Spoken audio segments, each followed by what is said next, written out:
It all started in my hometown. We had a pretty big house, with about 3 floors, all for ourselves. My grandpa ran a school where my grandma worked as a teacher, so between school hours, they tutored kids at home. It was only 10 children at the very beginning, but it quickly grew to over 150. I was just 3 years old at the time, so instead of learning like all the other older kids, I just stared at them through the windows. Then, one day, I saw him, a new student. His name was Jonas. We were close enough in age that we eventually started talking to each other. We were just classmates at the start, but soon we became really close. He used to stay back, even after all his friends left, just to play with me. He was fun, sweet, but most of all, he was really kind. I don't remember much since I was so young, but I remember he was my best friend. But then, one night, my mom sat me down and told me something that would change all of that. We were moving to another country. I was too small to understand why we were moving, but I knew I was about to lose my best friend. The good thing was, every summer vacation, we'd be back to visit my grandparents. So, with luck, I'd be able to see him at least once a year, too. This was how we caught up every year until I reached 5th grade, and our family faced some money problems, and we just couldn't make it to visit my grandparents. There was no way for him to know I wouldn't be back this year, and I became scared that he would think I abandoned him and forget about me. But eventually, it was me who forgot about him.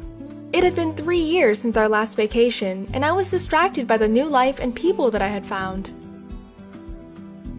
Finally, when I was in 8th, we went to meet my grandparents, and I was so happy. I changed a lot and became a more social person, so I easily interacted with the kids of my age. A few minutes later, I saw a guy who looked familiar. I asked one of my friends who he was, and she replied, "Oh, that's Jonas. Isn't he cute?" Girls in our school are head over heels for him. Honestly, I stopped listening after she said the name Jonas, because all these memories suddenly came flooding back. I was shocked, and I remembered that he was the one that I forgot, and the flash of memories turned to guilt. After that day, I kept dreaming about him day and night. All I wanted for the moment was to see him. The next year, when I came back from my vacation, there he was. He hadn't changed one bit, except he was taller, and this time, he had love in his eyes.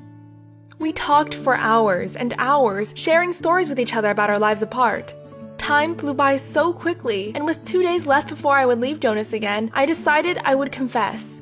So, the very next day, I sat him down and told him, "I know we've fallen distant, and I don't know if you feel the same way, but I love you," and then ran away. The next day, I was watching tutoring sessions when I saw Jonas, but he didn't even look at me. I was heartbroken and thought maybe I was too forward with my feelings. Maybe he had lost interest after all these years apart. Suddenly, I heard his voice from behind, and he told me he had been waiting for the day when he'd finally be able to say, "I love you too." And my heart nearly jumped out of my chest. I didn't know what to do. I skipped away, nearly falling over, half laughing and half crying. I could have stayed in that moment forever. But then I had to leave. So we said our goodbyes, shared a hug that was long overdue, and promised that we'd wait for each other. The following year, every day that passed felt slower and slower as I missed him more and more.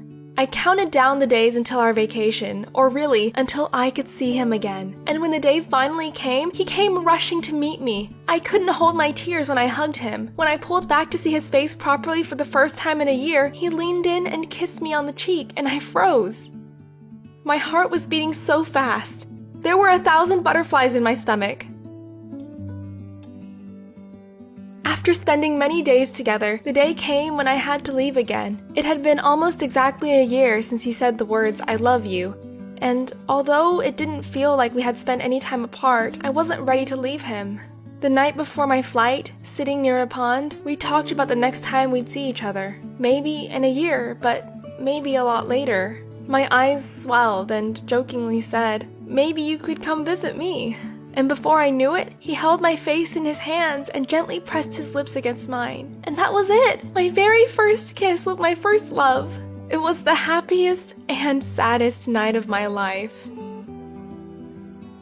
And that's what keeps me positive, despite my family's problems and symptoms of depression. Knowing that he's there for me despite being 1,000 miles away is what helps me get through all the hard times. I am one of the lucky ones whose first love has worked out, but it doesn't have to be a boy. Just having someone, something you love to hold on to is what's important.